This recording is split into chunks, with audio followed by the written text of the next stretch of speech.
Halo teman-teman semua, perkenalkan nama saya Hikmatul Kamilah. Di kesempatan kali ini saya akan membahas tentang pentingnya bahasa baku di kehidupan sehari-hari. Sebelum kita bahas lebih dalam tentang bahasa baku, mari kita bahas terlebih dahulu apa itu bahasa. Bahasa adalah identitas suatu bangsa yang sangat penting dalam hubungan antar manusia.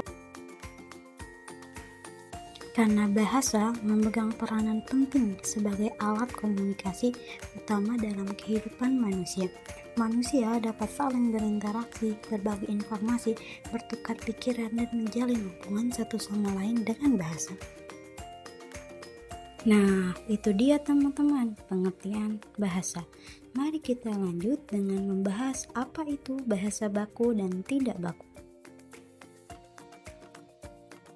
Bahasa baku merupakan bahasa yang penggunaannya sesuai dengan pedoman atau aturan linguistik yang telah ditentukan.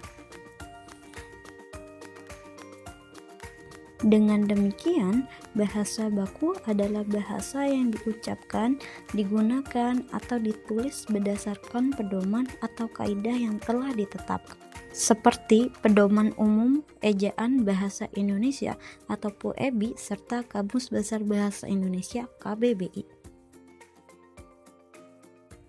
Bahasa baku biasanya digunakan dalam konteks resmi, acara formal, surat menyurat, peraturan, perundang-undangan, karya ilmiah, laporan penelitian, dan lain sebagainya.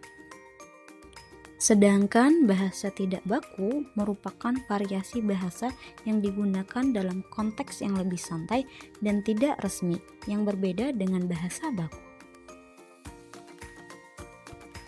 Misalnya, saat berinteraksi dengan keluarga, teman, dalam percakapan ringan, atau saat mencatat di buku harian, bahasa tidak baku digunakan dalam kehidupan sehari-hari untuk mempererat hubungan dan membuat komunikasi terasa lebih nyaman serta mengalir. Berikut ciri-ciri bahasa baku dan tidak baku. Ciri yang pertama, bahasa baku sesuai dengan kaidah bahasa Indonesia yang ditetapkan resmi seperti KBBI dan PUEB. Maka sebaliknya, bahasa tidak baku tidak sesuai atau menyimpang dari kaidah standar yang ditetapkan oleh KBBI dan PUEB. Yang kedua, bahasa baku tidak dipengaruhi oleh bahasa daerah atau bahasa asing. Sementara bahasa tidak baku dipengaruhi oleh bahasa daerah, bahasa asing, atau bahasa gaul. Yang ketiga, bahasa baku bentuknya tetap dan tidak mudah berubah-ubah seiring waktu. Sementara bahasa tidak baku bentuknya mudah berubah-ubah dan dipengaruhi oleh perkembangan zaman. Yang keempat, bahasa baku maknanya tunggal dan jelas, tidak ambigu atau bermakna ganda. Sementara bahasa tidak baku terkadang maknanya ganda atau tidak sejelas bahasa baku.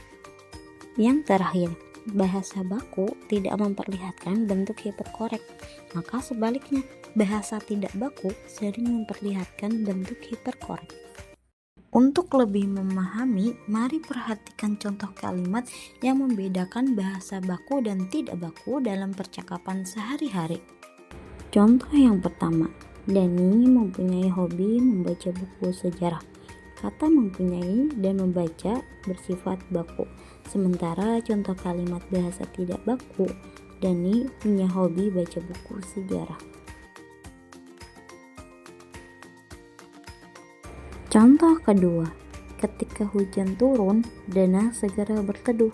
Kata ketika, segera, dan berteduh bersifat baku. Sementara contoh kalimat bahasa tidak baku, pas hujan turun, Dana langsung neduh. Bahasa baku sangat penting dalam kehidupan sehari-hari karena berfungsi sebagai alat komunikasi yang jelas dan efektif serta menghindari kesalahpahaman. Namun, ada kalanya penggunaan bahasa baku terasa kaku dan membosankan dalam komunikasi informal. Oleh karena itu, penggunaan bahasa tidak baku atau bahasa gaul dianggap lebih sesuai dalam konteks sehari-hari. Keduanya sama-sama penting, tergantung pada situasi, kondisi, dan pada siapa kita berbicara. Mungkin itu saja yang dapat saya sampaikan. Di pembahasan kali ini saya cukupkan. Saya akhiri. Wassalamualaikum warahmatullahi wabarakatuh. Sampai jumpa di lain waktu, teman-teman.